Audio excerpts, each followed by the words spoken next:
Time is often described as our most precious resource, yet it tends to slip through our fingers unnoticed, silently counting down second by second as we chase distractions, routines, and dreams deferred. This is a story about the value of time, an awakening, gently nudging us to remember what truly matters before the moments drift beyond our reach. It began as a morning like any other. The world was painted in the soft blush of dawn, the kind of fresh, golden light that whispers the promise of new beginnings. In a quiet suburban home, an alarm clock buzzed insistently beside an unmade bed, its digital numerals flickering. 6:30 a.m. Alex groaned, pulling the covers over his head. There were 5, maybe 10 precious minutes left to savor the comforting warmth before plunging into the chaos of the day. For years, Alex's days unfolded almost identically. He was perpetually in a rush, too many things to do, and never enough time. His calendar was filled with meetings, deadlines, and endless to-do lists. Despite the ceaseless motion, there was a gnawing sense that something important was always being overlooked. But there was always tomorrow, he told himself. Time, though finite, seemed abundant when measured in tomorrows. Outside, the world stirred awake. The rising sun painted the walls gold, but Alex barely noticed. He showered quickly, scarfed down a breakfast bar, and scanned through emails on his phone. Each vibration and ping was a reminder of obligations waiting to be fulfilled. He barely caught a glimpse of his young daughter, Emma, as she padded into the kitchen, hair tousled, clutching her favorite stuffed bear. "Daddy, can you eat breakfast with me?" she asked in a timid voice. Alex hesitated, glancing at the ticking clock. Routine dictated that he leave in precisely 15 minutes to beat the morning traffic and not a second more. "I'm sorry, Pumpkin. Daddy has to get to work. Maybe tomorrow, okay?" Emma's shoulders slumped, but she nodded, used to the refrain. Tomorrow, always tomorrow. Time passed in a blur. Days cascaded one after another, indistinguishable save for minor variations.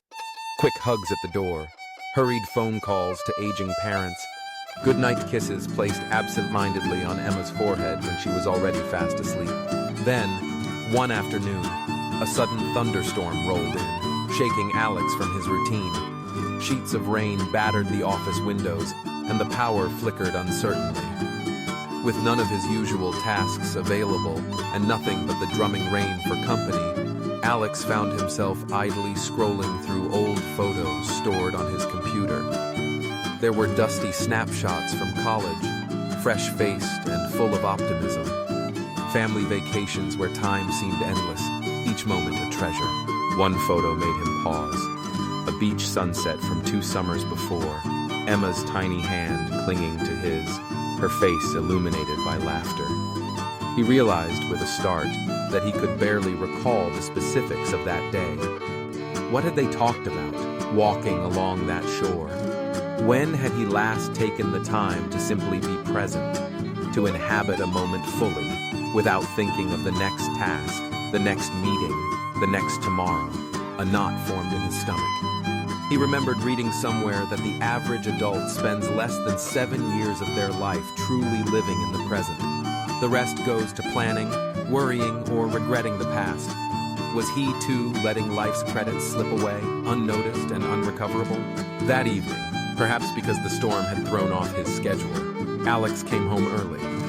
Emma was sitting on the living room floor with her bear, a coloring book open in her lap.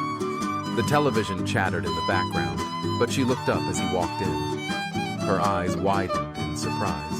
"Daddy, you're home!" she exclaimed, leaping up to hug him. "Will you color with me?" Alex hesitated only a moment.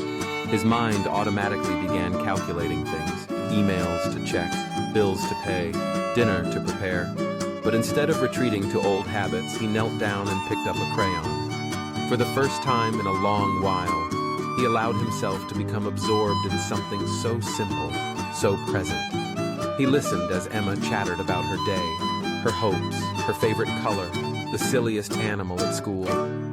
The clock ticked on, but for once it didn't matter. After Emma drifted off to sleep that night, Alex sat alone in the quiet of the house. He thought back over the years, So many tomorrows promised. So many I'll do it laters. He realized abruptly that the value of time isn't just in the hours and minutes, but in the magic of sharing them with those who matter most. That in the grand ledger of life, the only minutes that truly count are the ones we spend being present, loving, growing, savoring, forgiving, living with intention. From that day forward, Alex resolved to guard his time more fiercely, not for the sake of productivity, but to enrich his life and the lives of those around him. He started waking up a bit earlier, not to cram more tasks into the day, but to drink coffee in the quiet, to read snippets of stories with Emma, to watch the sun paint the sky at dawn. At work, he set boundaries to protect precious hours at home. He called his parents more often, stayed present in conversations, and slowly filled the cracks in his relationships with attention and care. Gradually, the clutter of urgency faded, replaced by a clarity, a recognition that time once spent cannot be reclaimed. The true wealth of life comes not from accumulating more, but from treasuring what we already possess. The laughter of a child, the comfort of shared silence, the gentle touch of a loved one's hand. Even an ordinary moment, observed and appreciated, can become extraordinary. In the end, the wake-up call wasn't a dramatic event, but a quiet realization, a shift in perspective.